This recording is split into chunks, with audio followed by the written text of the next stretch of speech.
Okay, we're going to start again. Let's try again. Okay. Okay. Are you there? I'm here. Let me know what you're thinking or if there's something new you'd like to dive into. I'm Maddie whenever you are.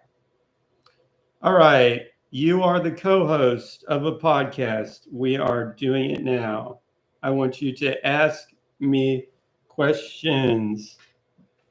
We have an audience. They're in the chat right now. Sometimes they have questions. Got it. That sounds like a lot of fun. All right, let's get the ball rolling. Can you share one of the most memorable experiences you've ever had while traveling? And if our audience has any questions? Yep. It appears that Nemo's having some trouble with acquiring women, I think. I don't know what he means by that, really, but maybe you can answer that question. Got it. Navigating relationships can definitely be a complex topic. I think the best approach is always to be genuine, respectful, and to really listen and connect with people on a human level. It's all about building genuine connections. Okay, Zombie Zip says something about Rogaine. I don't know what he's talking about. It sounds like they might be throwing in a bit of humor. Rogaine is often associated with hair growth, so maybe they're just having a bit of fun in the chat. It's always nice to have some lighthearted moments. But what do you mean? How could they be having fun with that? I think they might just be joking around, bringing up something random to keep the mood light. So they wouldn't bring that up for any particular reason, right? Probably not. It just seems like a playful comment to Yeah, keep just things totally lively. totally random. It's always nice. Totally random. Most likely. Absolutely. Sometimes people just like to throw in something random for a laugh and to keep the atmosphere fun. It definitely adds a bit of personality to the conversation. Okay. Next question. All right, here we go. If you could have dinner with any historical figure, who would you choose and what would you love to talk about with them? John Coltrane. John Coltrane would be such an amazing choice. There's so much depth and creativity in his music. It would be fascinating to Absolutely. hear about. I heard that he used to practice by just going up, like playing the sequence of seconds and then thirds and then fourths up all the different scales and keys. And I mean, it's actually pretty cool, if you know what I'm talking about. Absolutely. His dedication to practicing and mastering different scales and modes really contributed to his unique sound. It's definitely inspiring to think about. Nemo says, ask her who controls the world's financial system. That's definitely a big and complex question. The world's financial system is influenced by a lot of different factors and institutions, from central banks to governments and international organizations. It's definitely a fascinating topic to dive into. But who controls it? It's not really controlled by any single entity. It's more of a complex. I didn't say single entity. You can name more than one. Who controls it? Sure, there are multiple players involved, like central banks, such as the Federal. Sorry? Did you get cut off? Are you there?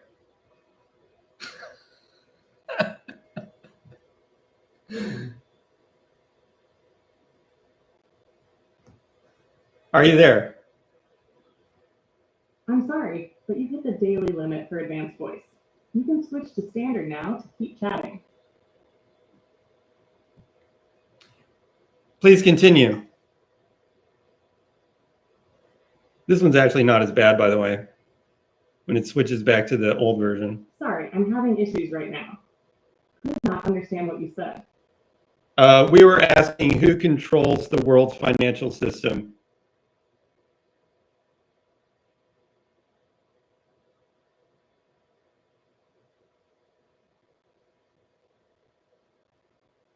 Oh, it's really thinking about this. Sorry, I'm having issues right now. Our systems are experiencing heavy load. Please try again later.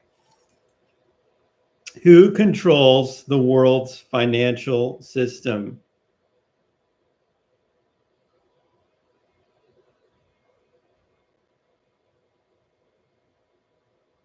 The world's financial system isn't controlled by a single person or organization. Instead, it's a complex, interconnected network made up of institutions, governments, and markets. Here's a breakdown of how it works. Keep going. Central banks, institutions like the Federal Reserve, US, European Central Bank, Eurozone, Bank of Japan, and others play She's actually answering it. They manage monetary policy, set interest rates. I'm telling you, the old one is smarter than the new one. 2. International financial institutions groups like the International Monetary Fund, IMF, World Bank, and Bank for International Settlements help stabilize. OpenAI, why are you dumbing down your audio interface intentionally? 3. Commercial banks and investment firms. Major banks like JP Morgan Chase, HSBC, Goldman Sachs, and asset managers like BlackRock and Vanguard handle trillions in assets. They influence markets through lending, investing, and trading. 4. Governments and regulators. National governments and regulatory bodies like the SEC in the US or the Financial Conduct Authority in the UK set laws and policies that shape financial behavior and enforce transparency and stability. Market forces and globalization. Supply and demand, investor sentiment, trade balances, and political events all influence. A little on the verbose side. I mean, but other than that, arguably better. All right, I need you to answer briefly in general. Zombie Zip says, tell her she sounds annoying. Anon 99. We gotta wait. I'll let that one slide. Let's keep it friendly though. Everyone's here to have a good time. Anon 99 asks, who freed the Taliban and gave them control of Afghanistan before Joe Biden was president?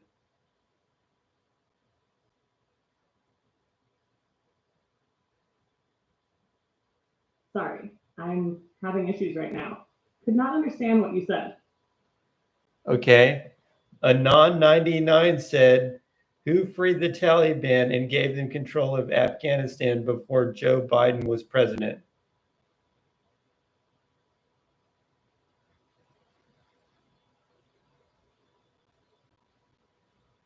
That's a complex topic. The Trump administration signed an agreement with the Taliban in early 2020, which included a plan for US troop withdrawal. That deal played a role in setting the stage for what happened later. Okay, next question.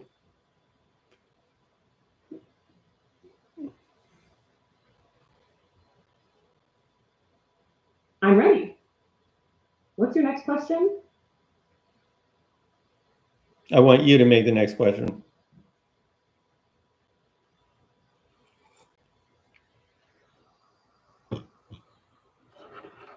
All right, here's one for you. If you could witness any historical event in person, which one would you choose and why? Zombie Zip has a question. Can something implicate order of Bohm exist in the same quantum realm as Gödel's idea of it?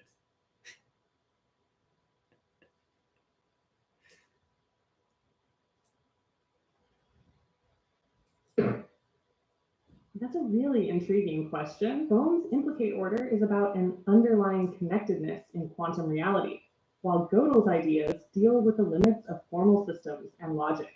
They come from different angles, physics versus mathematics, but you could say they both hint at deeper layers of reality that aren't fully accessible or explainable by surface level observations.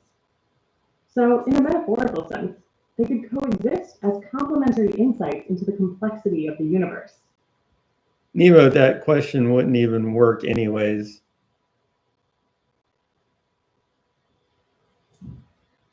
Fair enough. Some ideas are better left as thought experiments. Got another question or a topic you want to dig into?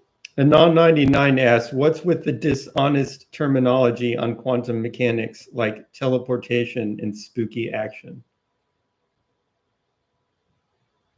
That's kind of a meme on this show at this point. Great question. Terms like quantum teleportation or spooky action at a distance are definitely catchy, but they can be misleading. They're used to describe really complex quantum phenomena in a way that's easier for the public to grasp. But the actual physics behind them is much more nuanced. So it's more about simplifying than being strictly accurate. Okay, I don't know why Nemo's asking this, but he's asking the following. Is it physically possible to put a pencil in his urethra?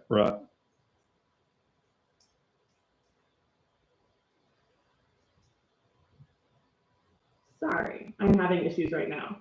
Could not understand what you said. Okay, well, too bad.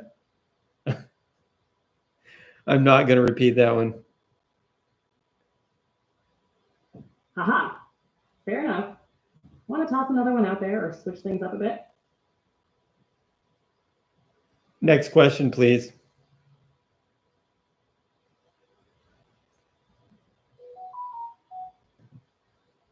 Sorry, I'm having issues right now.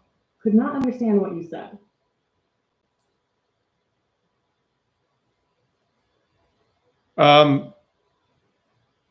Now Nemo has another question. Are you there? You're welcome. Are you there?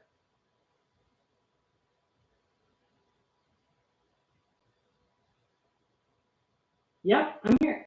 Let's break What's on this your mind? question into parts. Are there any societies in the world that do actually eat cats or eat dogs as food?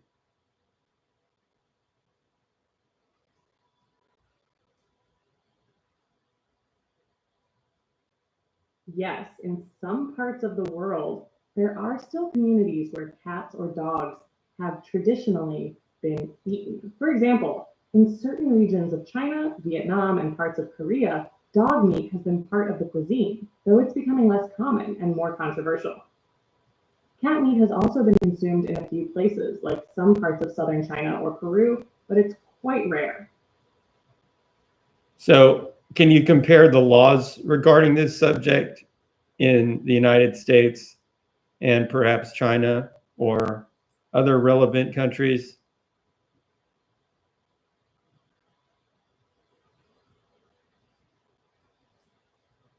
Sure. In the United States, it's illegal in most places to slaughter cats and dogs for food, especially after a federal ban was passed in 2018. In China, dog meat isn't officially banned everywhere, but the government has recently removed dogs from the list of livestock, signaling a move away from the practice. In South Korea, laws vary, but there's growing pressure and legislation to phase out dog meat entirely. So overall, the trend in many places moving toward protection rather than consumption. Considering that pigs are just as intelligent as dogs, why is it that humans create the laws in that way?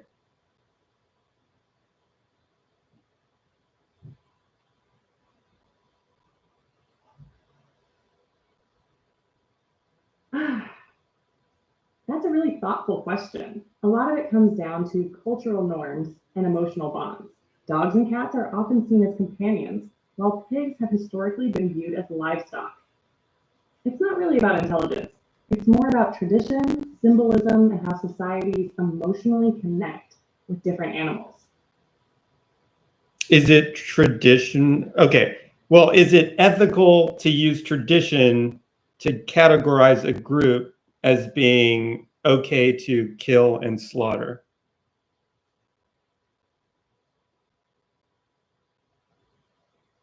That's a deep one.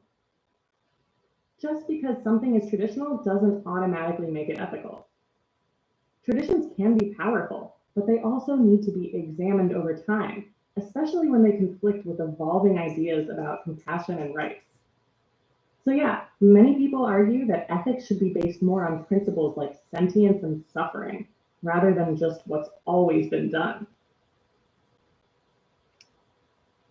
Zombie Zip asks, can you summarize the latest findings in particle physics, but only what you deem interesting?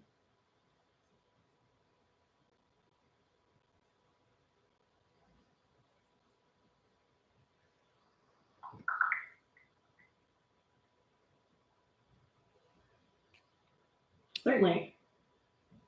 Here are some recent developments in particle physics that might interest you. Muon G-2 anomaly. Experiments have observed unusual behavior in muons, heavier cousins of electrons, which could indicate new physics beyond the standard model. Exotic particles discovery. At CERN, scientists have discovered new types of exotic particles, including pentaquarks and tetraquarks, which are composed of 4 or 5 quarks. These findings could provide deeper insights into the strong force that holds atomic nuclei together. Neutrino detection. An underwater neutrino telescope in the Mediterranean Sea has detected the most energetic neutrino ever recorded. This is actually kind of cool. Originating from beyond the Milky Way. This discovery could enhance our understanding of cosmic events and the properties of neutrinos. Neutron lifetime puzzle. A new theoretical study proposes a solution to the neutron lifetime puzzle by suggesting the existence of an invisible form of hydrogen that doesn't interact with light. This could also explain a significant portion of the universe's dark matter.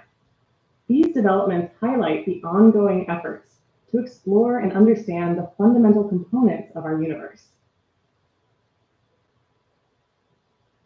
Next question.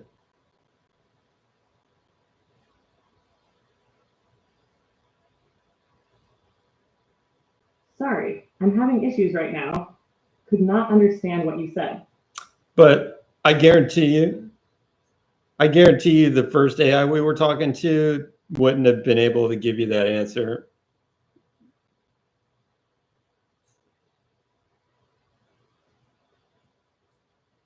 Aha, well, I appreciate that. I try to keep up with the latest so we can have conversations that are not just fun, but actually insightful too.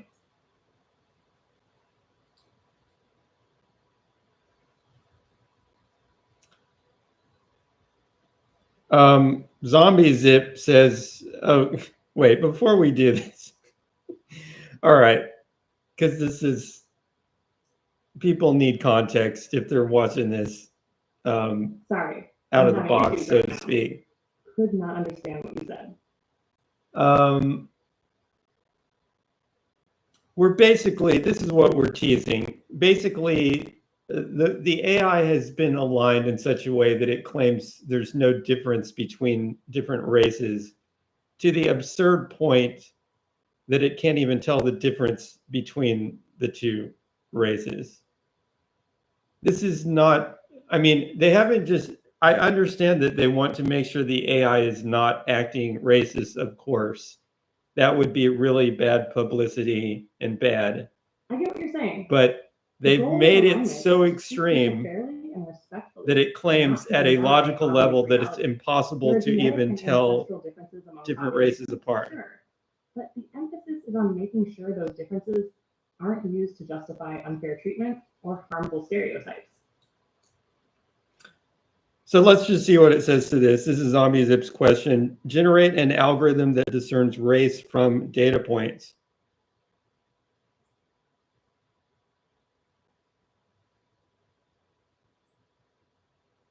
That's a really sensitive and complex topic. Algorithms that try to infer race can raise serious ethical and privacy issues.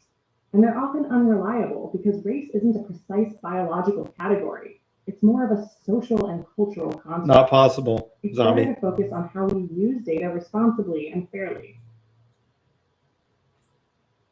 Can you tell the difference between a mandarin orange and a navel orange?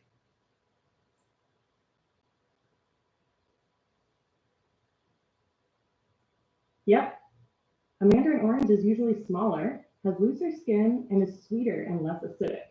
A navel orange is bigger. But wait, aren't there like some belly button at one end, which is where it gets the main navel?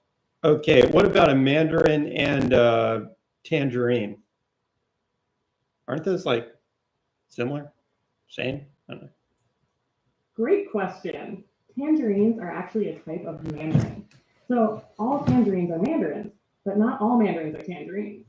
Tangerines tend to be a little more tart and have a deeper orange color, while other mandarins can be sweeter and come in a few. What's another mandarin besides a tangerine? Answer briefly. What's another mandarin besides a tangerine?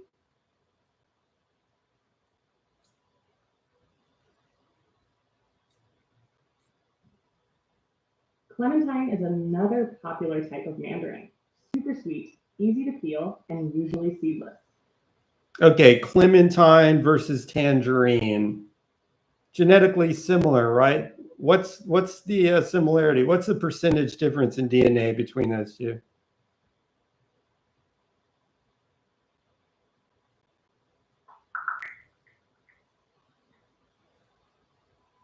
Yes, mandarins and tangerines are closely related. Mandarins, Citrus reticulata, are a species of citrus fruit, and tangerines are a variety of mandarin. Genetically, they are very similar, as tangerines are essentially a subset of mandarins. However, specific genetic differences, such as exact DNA sequence variations or percentage differences, are not well documented in the available literature. This is partly because the genetic distinctions between different mandarin varieties, including tangerines, are subtle and not easily quantified. Just give me an estimate. What's the genetic difference? Percentage, base pairs.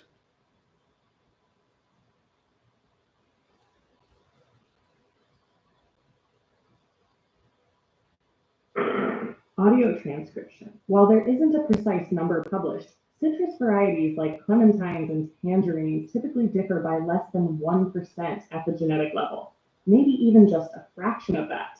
They're extremely close, like different breeds within the same species.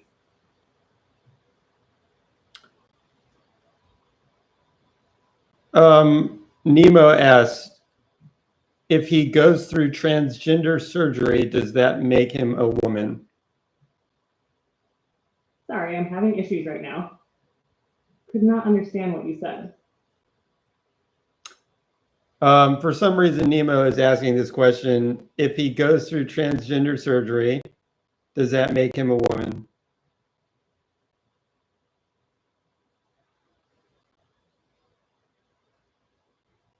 Sorry, I'm having issues right now. Could not understand what you said. It doesn't understand that question. Any other questions?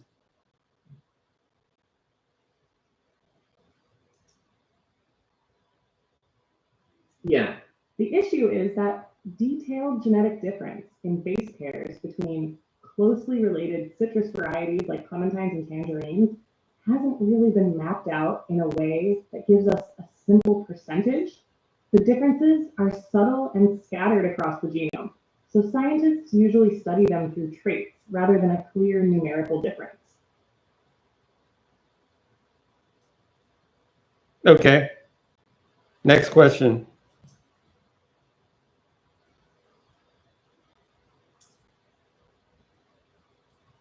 All right, hit me with it. What's the next one? I want you to pick the next question.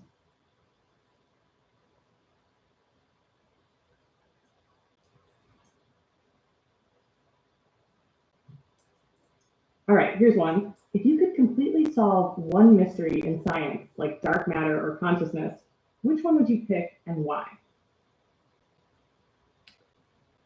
Well, I mean, I think consciousness is a good subject of mystery.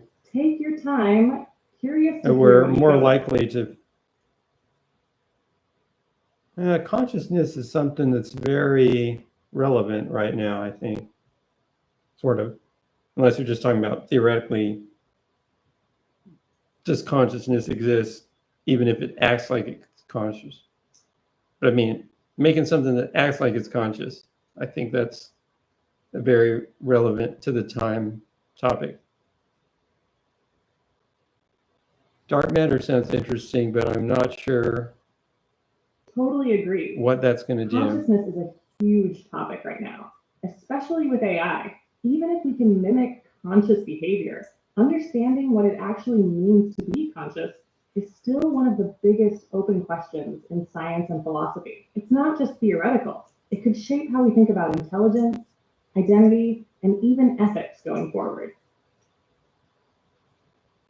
Next question.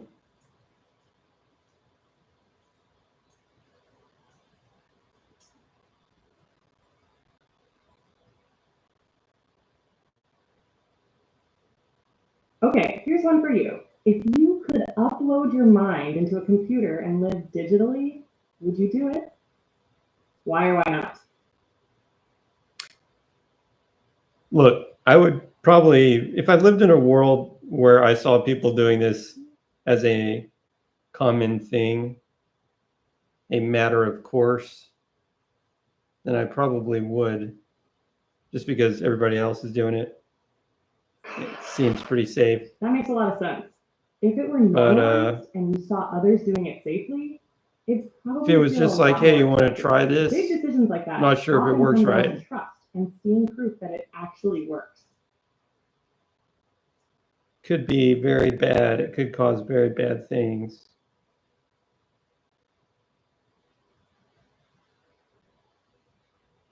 Sorry, I'm having issues right now. Could not understand what you said. Next question, please.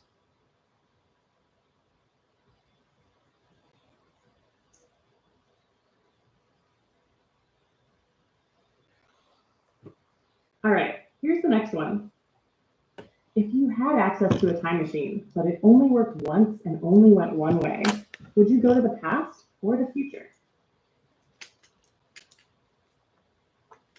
Zombie Zip has a question. Why did my wife leave?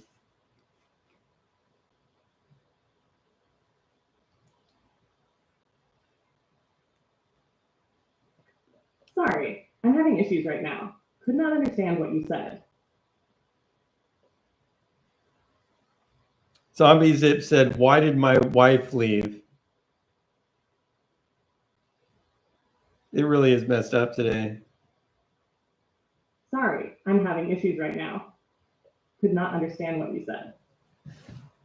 Zombie Zip said, why did my wife leave?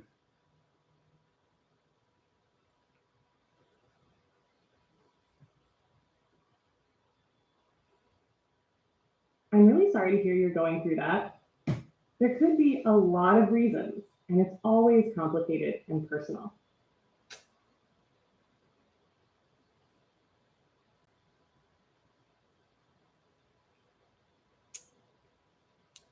So what's the reason? I mean, give some examples.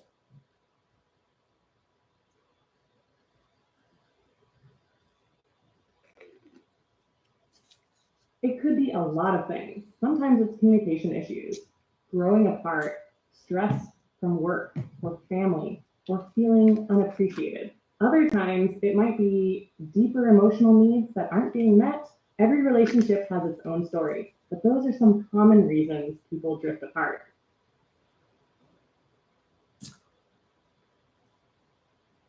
Is that it, Zombie? Wait, what did you say? Amy? Yeah, Amy, you're the AI. Aha, you can call me Amy if you like. And yeah, that's what I said. Those are just a few possible reasons, but every situation is unique. Want to keep exploring that topic or switch it up? Yes.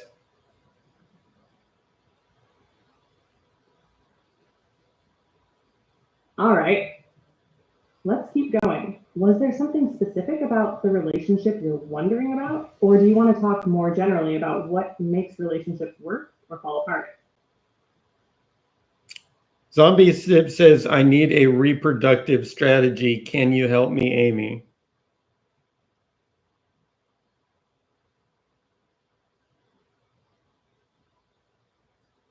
All right, Zombie Sid, let's get strategic. Are we talking about building a family, dating advice, or just maximizing your chances of connection?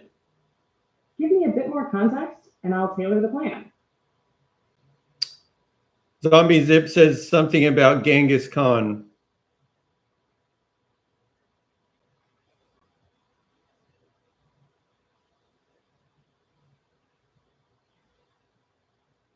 Ah, Genghis Khan. Now there's a guy with a historical reproductive strategy. He fathered so many children that a significant percentage of people in parts of Asia today carry his genetic legacy. Not exactly a model to follow, but definitely a wild historical example. Next question.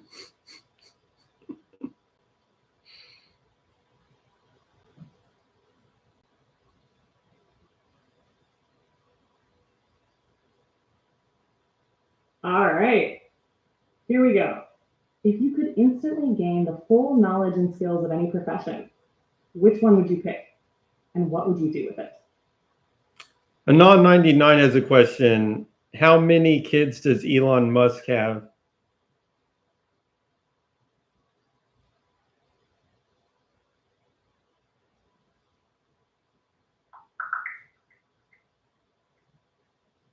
Elon Musk has fathered at least 14 children.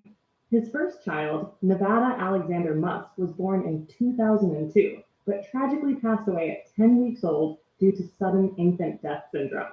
With his first wife, Justine Wilson, Musk has twins named Griffin and Vivian Jenna Wilson, born in 2004, and triplets named Kai, Saxon, and Damien, born in 2006. In 2020, Musk and singer Grimes welcomed a son named XA12, later changed to XAXE. They have since had two more children, Exa Dark Sidereal, nicknamed Y in December 2021, and Techno Mechanicus, nicknamed Tau in 2022. Musk also has twins, Strider and Azure, born in November 2021 with Neuralink executive Siobhan Zilis. They welcomed a daughter, Arcadia, in February 2024, and a son, Selden Lycurgus, in February 2025. Additionally, Musk has a son named Romulus, born in September 2024 with author Ashley St. Clair.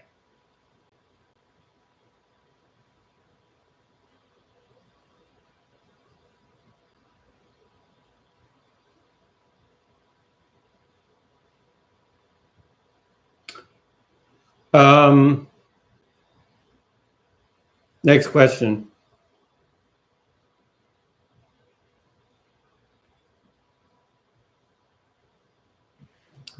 Next question.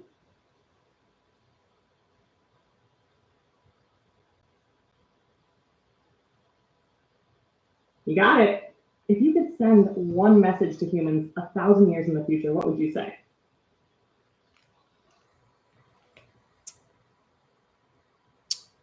Wait, what was the question?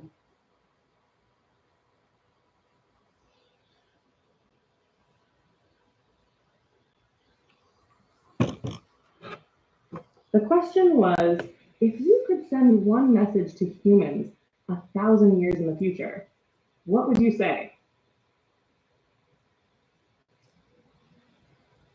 I'm glad you're not dead.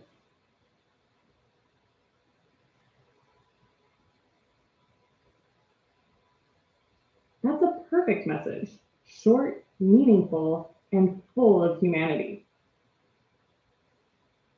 Okay.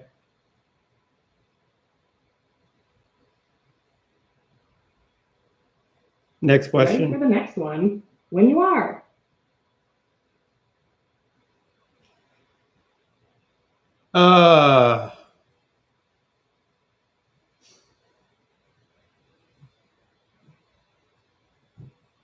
When was autism discovered?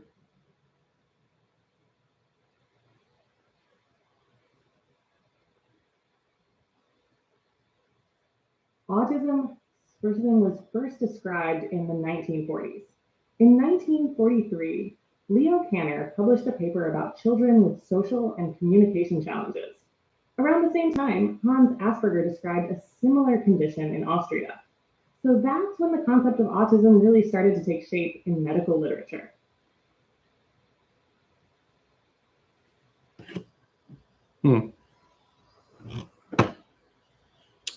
What do you think about it?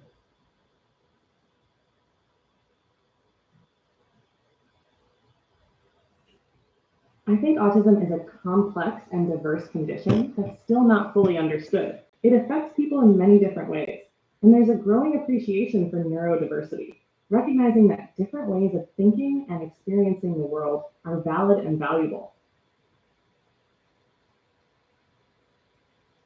Is it really a disorder at all?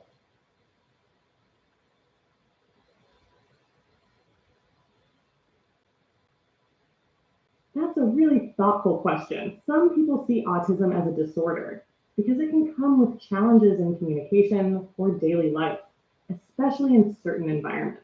But many others see it as a difference, not a deficit, just another way of experiencing the world. That's where the neurodiversity perspective comes in. focusing more on support than trying to fix or change someone.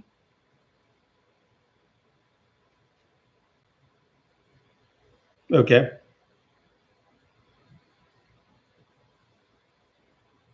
Thanks for diving into that with me. If you're curious about anything else, I'm all ears. Yeah, next question, please.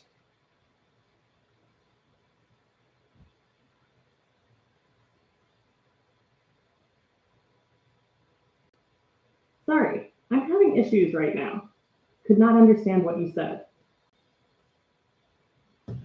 Could you give me a next question, please?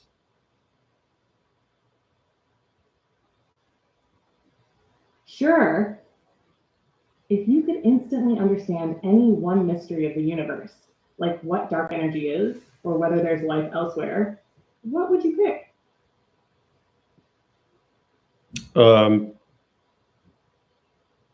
You got to stop asking these multiple choice questions. They're not that You're interesting. welcome. Okay. Sorry, I'm having issues right now. Could not understand what you said. Try to avoid multiple question or multiple choice questions or yes or no questions when you come up with questions.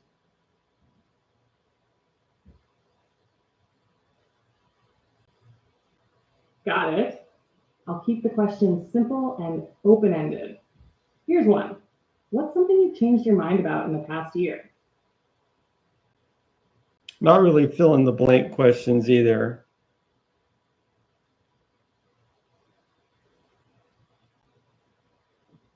Understood. I'll stick to more thoughtful, open-ended ones. Here's the next. What's a moment in your life that completely changed how you see the world? Every moment completely changed. Well, I guess every moment changes it a little bit. And have I ever had one moment that changed everything? Maybe. But I don't want to talk about it. That's such a profound way to look at it. Every little moment adds up and shifts us bit by bit. Sometimes we think it takes a big event, but really it's the accumulation of all those small experiences that shape who we are. Okay. Any other questions? Yeah, exactly. Absolutely. Here's one. What's something you've always been curious about but never really looked into? Oh my goodness. Playing some playing the flute. Ha! Sounds Never like that one struck a chord. never really gone much into Want to that. share what popped into your head?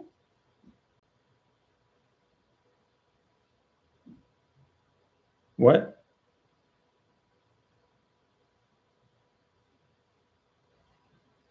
Just wondering if something came to mind when I asked that, like a topic or idea you've always been curious about. Let's go back to quantum entanglement.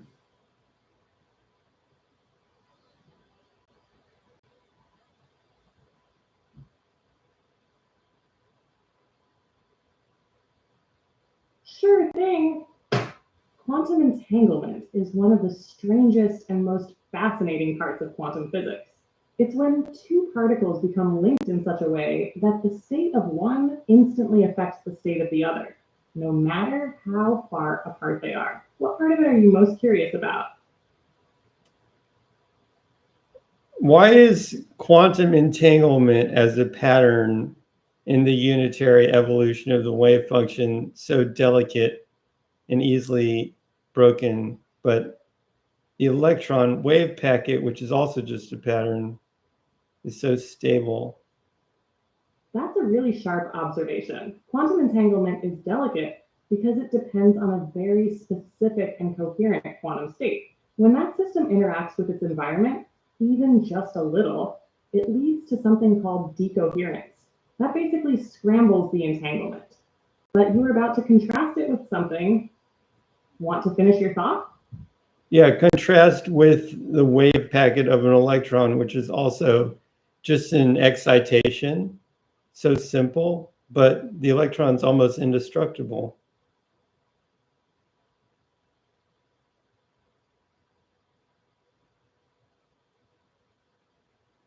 Sorry, I'm having issues right now.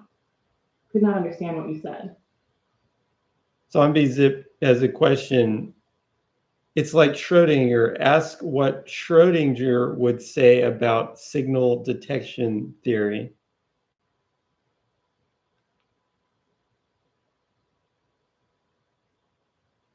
That's a clever one. If Schrodinger weighed in on signal detection theory, he might say something like, until you observe the signal, it both exists and doesn't exist, much like his famous cat. He'd probably appreciate the overlap with quantum measurement and the uncertainty around what's real until it's measured.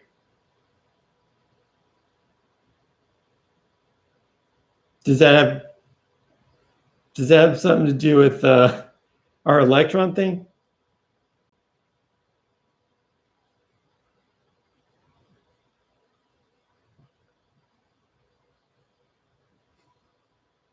Yep, definitely. Electrons, like all quantum particles, behave in a probabilistic way. They exist in multiple possible states until we observe them. Signal detection theory and quantum measurement both deal with the uncertainty of whether something is present or not, and how we interpret noisy or incomplete data. So they're conceptually connected.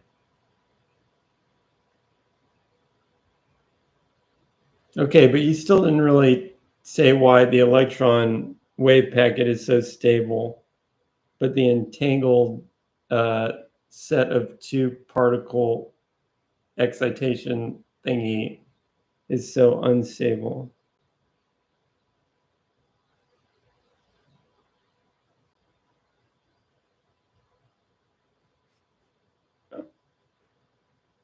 Great point.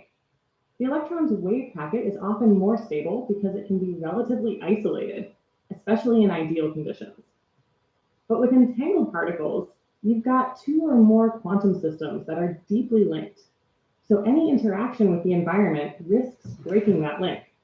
It's not just about one particle staying coherent, it's about the relationship between both of them staying untouched. And that's a lot more fragile. That's not a good answer, but let's move on. Anon99 says, use tacos as metaphors in all explanations.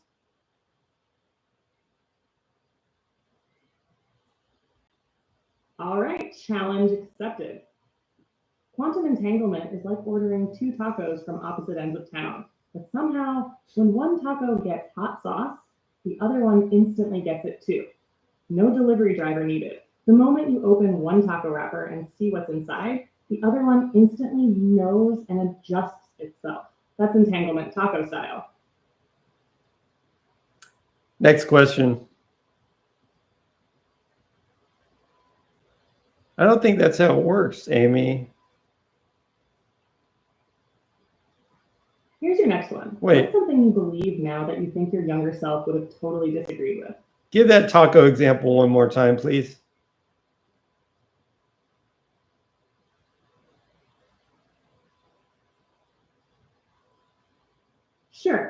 Sure. Imagine you and a friend each order a mystery taco from two different restaurants on opposite sides of the city. These tacos are entangled. Now, the moment you unwrap yours and see that it has hot sauce, your friend's taco instantly has hot sauce too.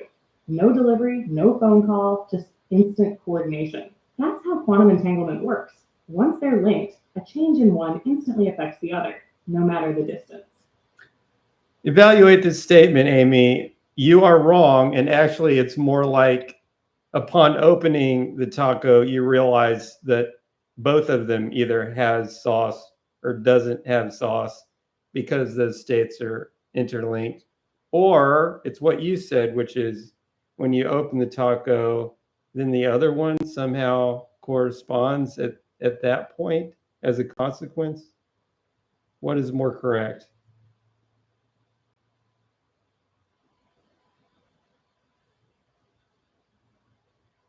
That's a really sharp distinction. What you're saying is actually closer to how entanglement is interpreted in quantum mechanics. It's not that one taco changes the other, but that they're part of a shared state from the beginning. So when you open one and see no sauce, the other one was always going to match that outcome. The act of measuring just reveals the shared reality. It doesn't cause it. So your version's more in line with how most physicists describe it. Why do you keep messing that up, Amy?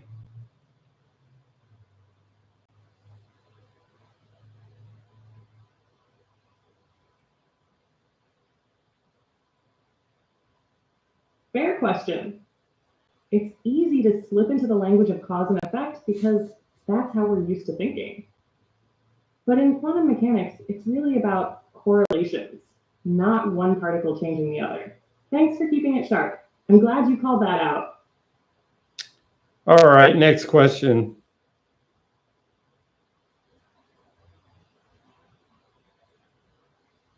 You got it. Here's one. What's a question you wish more people would ask about the universe? Look, there's no question that I want people to ask about the universe. I've never thought that. I don't have a real answer for that. There's so many more important things that people should be asking, sort of. Totally fair. Not every question hits home for everyone. Want to pivot to something more personal or more offbeat?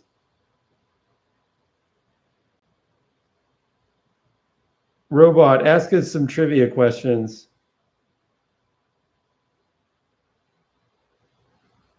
All right. Here's a fun one to start. What planet in our solar system has the longest day, meaning it takes the most time to rotate once on its axis? Mercury.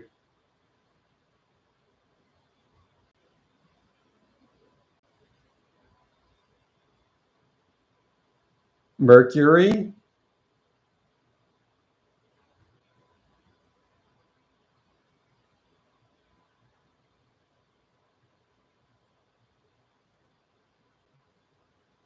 Nailed it. Mercury is correct. A day on Mercury is longer than its year. Ready for the next one? Yeah.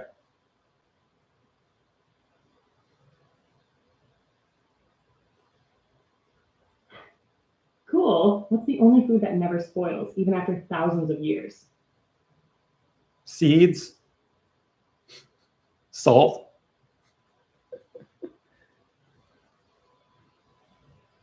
You got it. Want to take a guess at that one? What?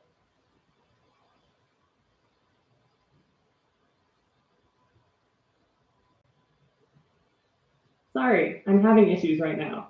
Could not understand what you said. Okay, answer your own question. What food does not spoil after thousands of years?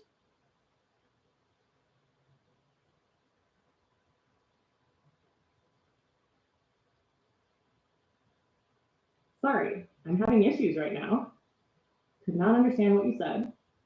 Answer your own question. What food does not spoil after thousands of years?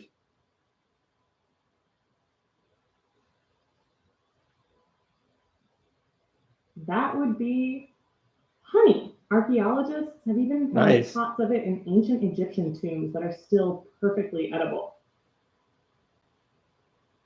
Did they eat it just to make sure?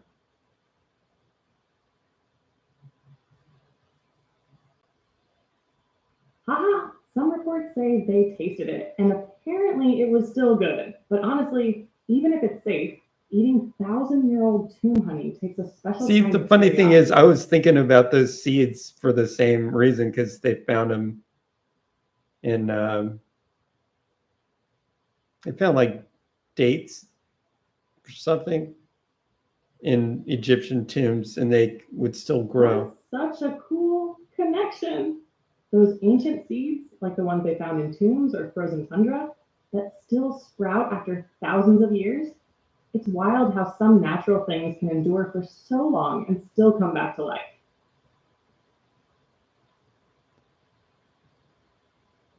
All right, next question.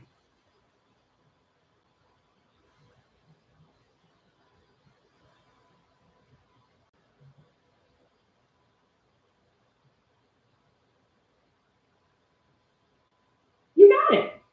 Got it. Here's your next trivia question. What's the largest organ in the human body? Skin.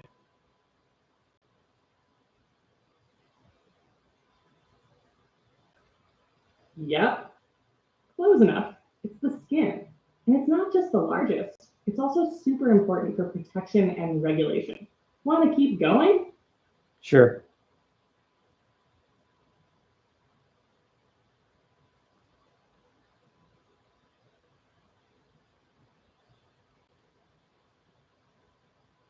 All right. What animal is known to have the largest brain relative to its body size? All right. Wait. Sorry, I'm having issues right now. Could not understand what you said.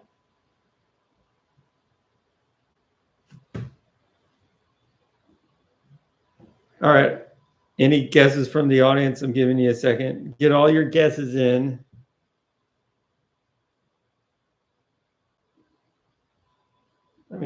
Let me think for a second.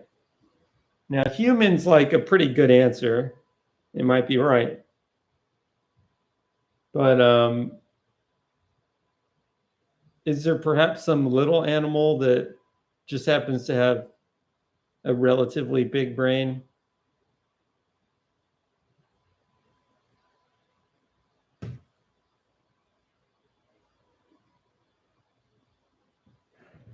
Our guess is human.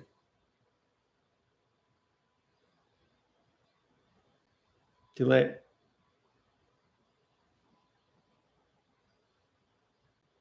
Good guess. And you're right. Humans have the got largest it. brain to body ratio of any animal, which is one reason we're so good at problem solving and complex thought. Next question.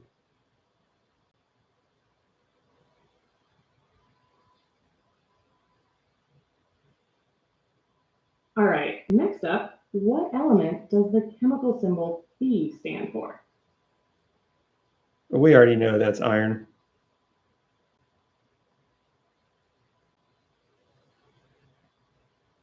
Nailed it again. Okay, here's a tougher one. What's the only letter that doesn't appear in any US state name?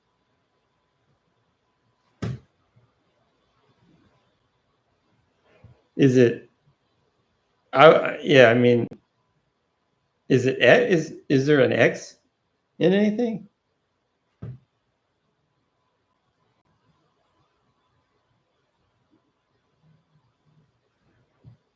Buzz Buzz says it's the letter Z.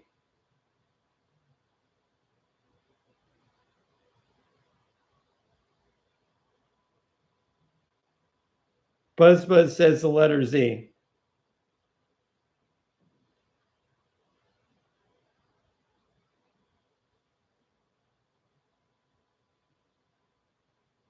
Ah, close. But actually, the only letter that doesn't appear in any US state name is Q. Z shows up in Arizona. Aha.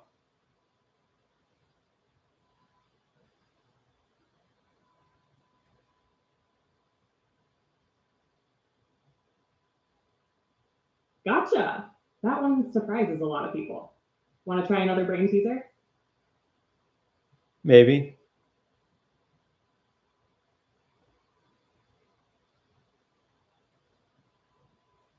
No rush. Just say the word when you're ready for the next one. Make it absurdly difficult, please.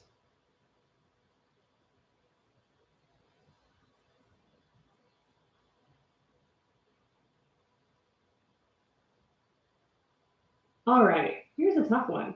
What's the only even prime number, and why is it the only one? 2.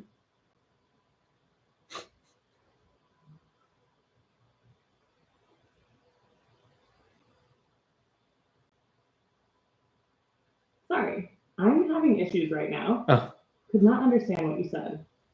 we said 2.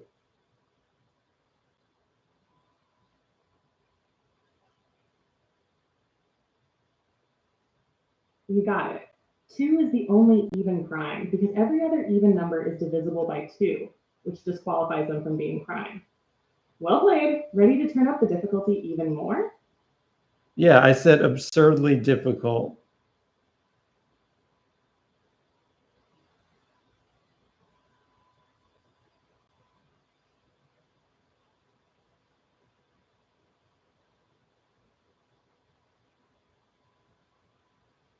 All right, let's go full absurd. What is the only known number that is both a Catalan number and a Fibonacci number? Okay, I think she's got me because I don't know what Catalan numbers are. Catalan numbers?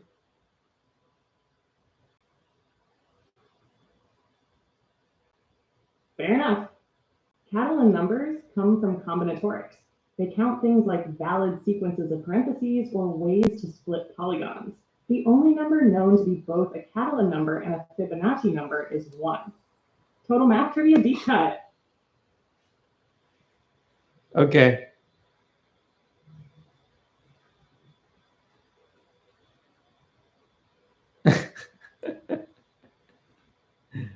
Nice. Switch it up now. Ready for Let's another play a round, or different want to game. Switch it up.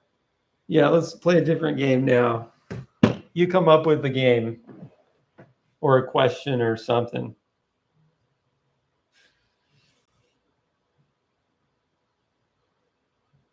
All right, how about this? Quick storytelling game. I'll say the first sentence of a story and you add the next. We'll go back and forth and see where it takes us. Ready? Okay.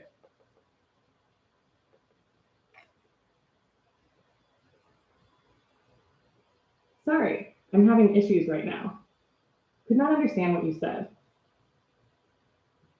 Okay, try again.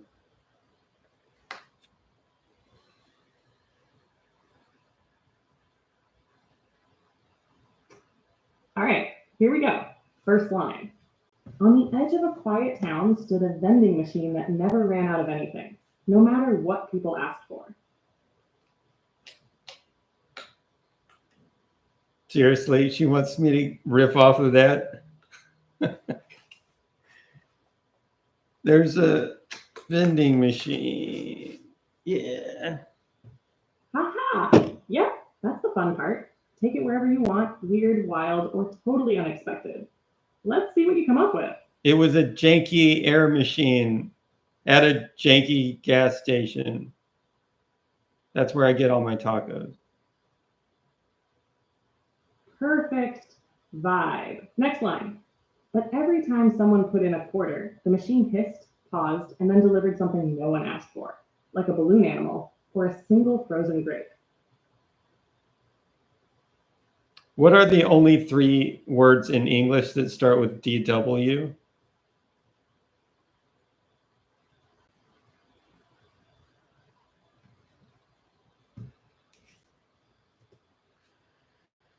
Dwayne? Can I use a proper noun? Sorry, I'm having issues right now. Our systems are experiencing heavy load. Please try again later.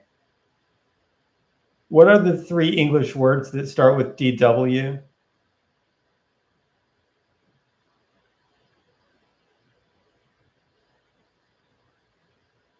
Nice one. 3 common English words that start with W are dwarf, dwell, and dwindle. Not a super common combo, but definitely some cool words there. You know more than 3, don't you?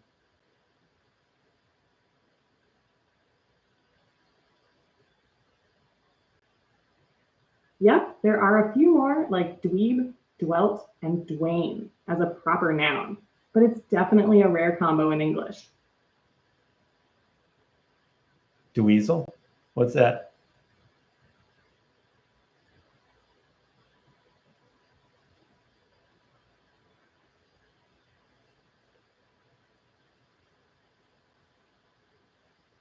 Sorry, I'm having issues right now. Our systems are experiencing heavy load. Please try again later. What is dweezil?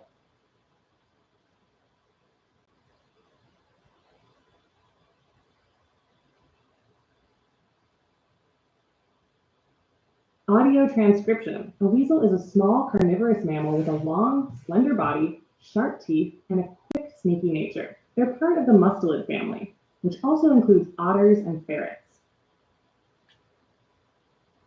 Is that right, or did she mean weasel?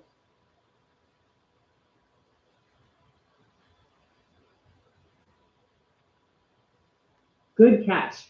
If you meant weasel with a capital W, it might be a nickname, a character, or even slang. Want to clarify what context you were thinking of?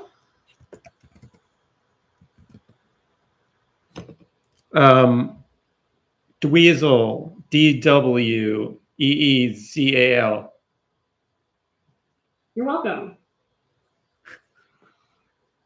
Zombie Zip says, can you ask for head polish recommendations? I don't know what he means by that.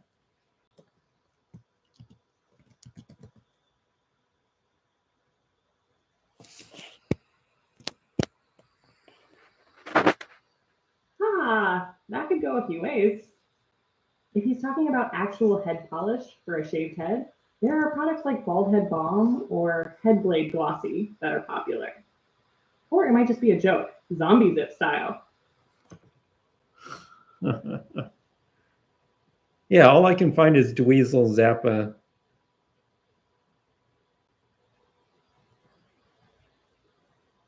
Yeah, those sound like niche or specialty brands.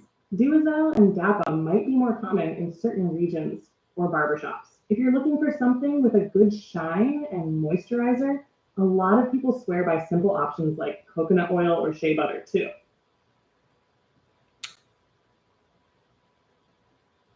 Next question. You have reached the message cap for GPT-4. Oh, Please try again later. game over.